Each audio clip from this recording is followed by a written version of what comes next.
ওবায়দুল কাদের, আসাদুজ্জামান খান কামাল, আলী আরাফাত, মাইনুল হাসান খান নিখিল, পুলিশের বড় কর্তা হিসেবে খ্যাত মনিরুল ইসলাম, বিপ্লব কুমার সরকার সহ ১ ডজন সাবেক মন্ত্রী, প্রতিমন্ত্রী, উপমন্ত্রী, আমলা ও পুলিশের ঊর্ধ্বতন কর্মকর্তা।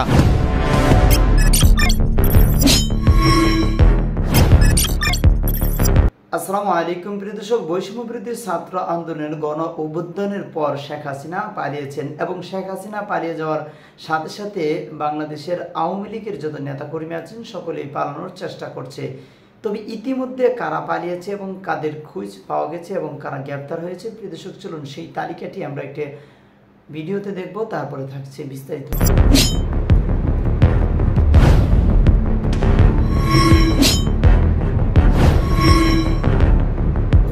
শুধু তাই নয়, তারা এখন কে কোন দেশে অবস্থান করছেন তার তথ্য পাওয়া গেছে বিভিন্ন সূত্র থেকে।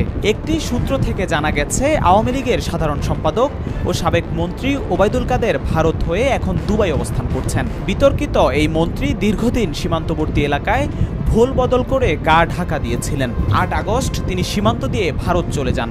এরপর নানা ধরনের দেন দরবার করে সম্প্রতি দুবাই পাড়ি জমিয়েছেন কাদের। ৫ আগস্টের পরপরই সপরিবারে সিঙ্গাপুর চলে যান সাবেক মন্ত্রী আহম মোস্তফা কামাল এবং তার মেয়ে নাফিসা কামাল। সরকার পতনের আগেই ৩ আগস্ট সিঙ্গাপুর চলে যান সাবেক মেয়র ফজলে নূর তাপস।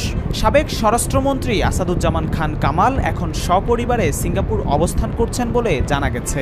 গত সপ্তাহে তিনি দেশত্যাগ করেন বলে একটি সূত্র দাবি করেছে। অথচ আগস্ট মাসেই কামালের দেশত্যাগে নিষেধাজ্ঞা প্রদান করা হয়। তারপরও হত্যা মামলা নিয়ে কিভাবে দেশত্যাগ করছেন এসব নেতারা, এমন প্রশ্ন এখন জনমনে ঘুরপাক খাচ্ছে। এদিকে গত ১০ সেপ্টেম্বর লালমনিরহাটের পাটগ্রামের দহগ্রাম সীমান্ত দিয়ে পুলিশের যুগ্ম কমিশনার বিপ্লব কুমার সরকার ভারত পালিয়ে গেছেন বলে জানা গেছে। তবে পুলিশের সাবেক কমিশনার হাবিবুর রহমান, সাবেক অতিরিক্ত মহাপরিদর্শক মনিরুল ইসলাম এবং আলোচিত পুলিশ কর্মকর্তা হারুন এখনো দেশত্যাগ করতে পারেননি বলে দাবি করেছে একটি সূত্র।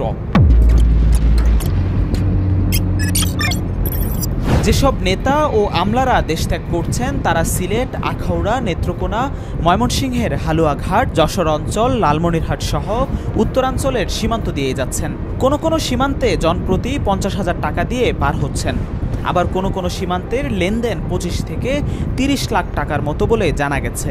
অবৈধ পথে ভারত যাওয়ার পর দালালের মাধ্যমে পাসপোর্টে ভারতের প্রবেশের সিল যেমন লাগানো হচ্ছে, তেমনি বহির্গমনের সিলও লাগানোর ব্যবস্থা করা হচ্ছে মোটা টাকার বিনিময়ে।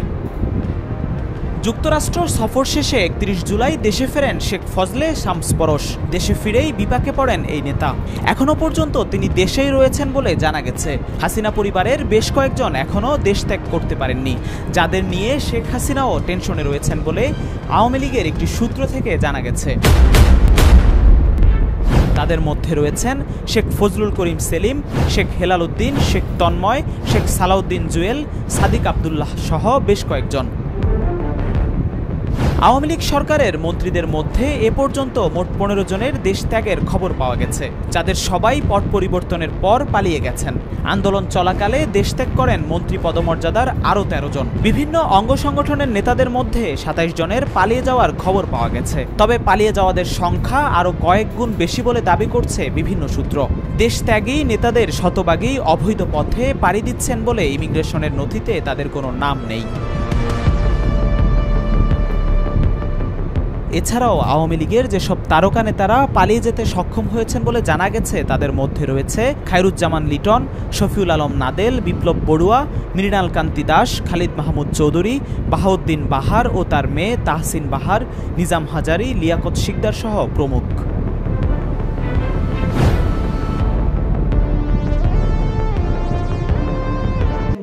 এবং বুঝতে পেরেছেন যে এ পর্যন্তই আওয়ামী লীগের বড় বড় নেতাদের মধ্য থেকে কারা পালিয়ে যেতে পেরেছেন এবং এখনও যারা বাংলাদেশে রয়েছেন তাদের তালিকাটি।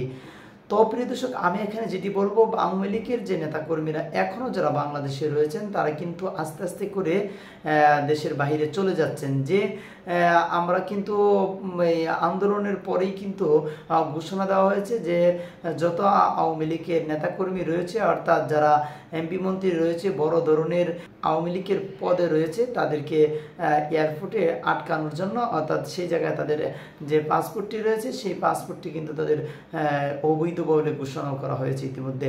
তো প্রিয় দর্শক, আমরা এখন যেটি দেখছি সেটি হলো যে অবৈধ পথে, অর্থাৎ দেখা যাচ্ছে যে সকলেই কিন্তু অবৈধ পথে যাওয়ার চেষ্টা করছে এবং যাচ্ছেও। আর সেখানে যে বাংলাদেশ এবং ভারতের যে বর্ডার গার্ড রয়েছে, অর্থাৎ বাংলাদেশের বিজিবি এবং ভারতের যে বর্ডার গার্ড রয়েছে, তারা কিন্তু দুই দল কিন্তু বাংলাদেশের যে মানুষ ভারত যাচ্ছে বা নেতাকর্মীরা তাদের কাছ থেকে মোটা অঙ্কের টাকা হাতিয়ে নিচ্ছে।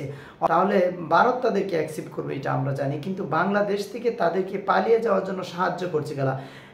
সাহায্য করছেটা কি? আমরা শুনেছিলাম যে সেনাবাহিনীর ক্যাম্পে অসংখ্য নেতাকর্মী সেনা হেফাজতে রয়েছে, তাদেরকেও কিন্তু ছেড়ে দেওয়া হয়েছে পালিয়ে যাওয়ার জন্য। তাহলে এই যে অপরাধীদেরকে পালিয়ে যাওয়ার জন্য ছেড়ে দেওয়া হচ্ছে, তাহলে বিচার হবে কার? প্রিয় দর্শক, এই হলো আমাদের বাংলাদেশ। আসলে এই দেশটা আসলে